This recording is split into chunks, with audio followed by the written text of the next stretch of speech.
Mi pravimo, da smo militantni raziskovalci, to pa zato, ker gremo na teren, ker dejansko v bistvu z ljudmi razvijamo zadeve.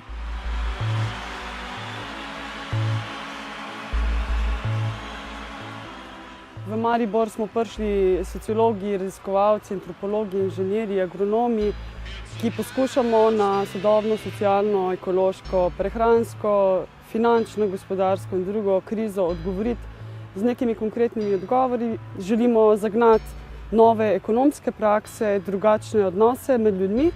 Pokazali bomo, da zadruga, ki je pred 30 leti delovala na področju Slovenije, lahko postane zelo aktualna tudi v kriznih časih.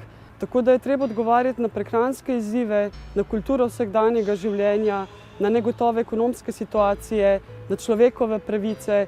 Skratka, zdi se mi, da cela paleta teh vprašanj, ki se odpira prek urbanih brazd, daje odgovor o drugačnem svetu, o novih načinih življenja, o novih sodelovanjih, katere se pa konec koncev tudi mi učimo. Jaz že 15 let kot sociologinja verjamem, da so spremembe ne v nekih velikih revolucijah ali pa v novih političnih strankah, ampak da jih moramo kot politična bitja delati iz dneva v dan.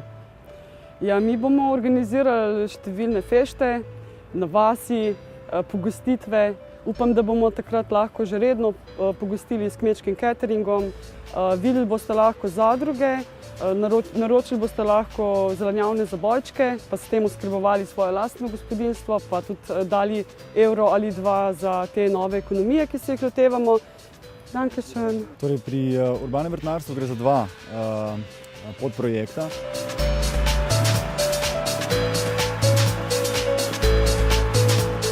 En se ukvarja z skupnostnim urbanim vrtom v bližini Borove vasi, drugi pa je posvečen šolskim vrtovom oziroma vrtovom v inštitucijah, tako v osnovnih šolah kot vrtcih, kakor v domovih starejših občanov.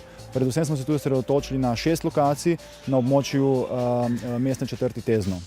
Ko boš obiskal Maribor, si boš lahko na teh lokacijah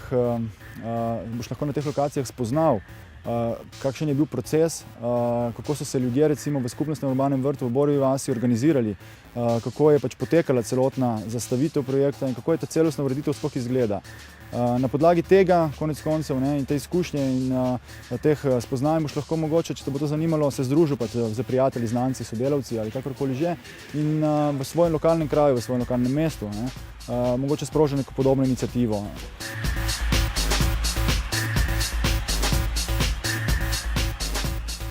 Izboljšati sistemske pogoje na področju kolesarjenja, to je zadeva, s katero se najbolj ukvarjamo v skupini Teleport.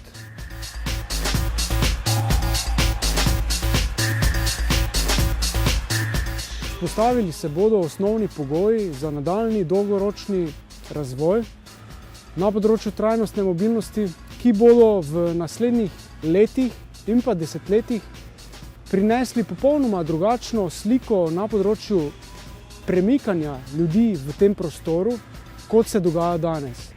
To pomeni več pešačenja, več vožnje s kolesom, več uporabe javnega transporta in manj nesmiselne uporabe avtomobilov.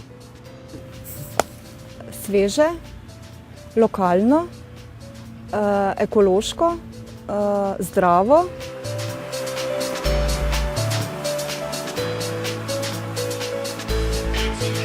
Male tradicionalne kmetije večinoma propadajo. Kmetje ne najdejo nekega smisla več v proizvodnji svojih pridelkov.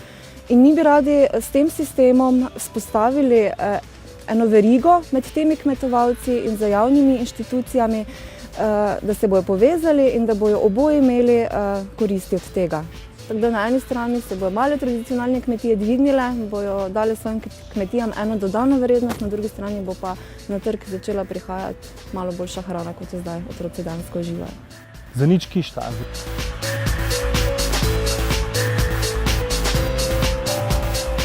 Za nič kišta je prenos dobre prakse iz Londona. V originalu ima ime $0 laptop. Je odgovor na tako imenovano digitalno ločnico.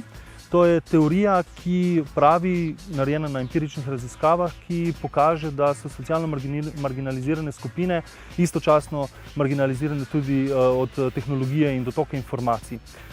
Zaradi tega smo se odločili, da naredimo delavnice, na katerih bomo uporabljali donirane laptope, zato da bomo socialno izključene, v našem primeru so to migranti in prebežniki, naredili tečaj in po koncu tečaja potem bojo prijeli tudi laptop v dar.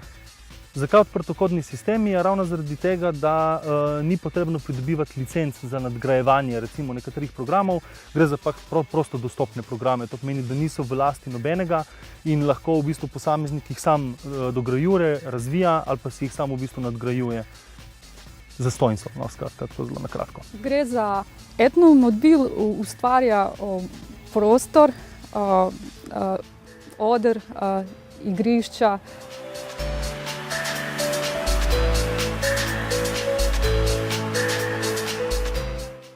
Opolnomočenje recimo še neustanovljene romske skupnosti v Mariboru.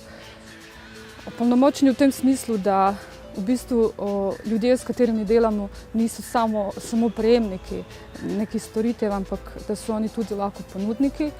Naš namen je izdaja slovensko-romskega slovarja, potem še enega literarnega dela romske avtorice. Prihaja do prepleta oziroma izmenjave tudi znanja. Mi nudimo znanje, ampak isto tako dobimo nazaj dodatno znanje, naprimer s področja romske kulture,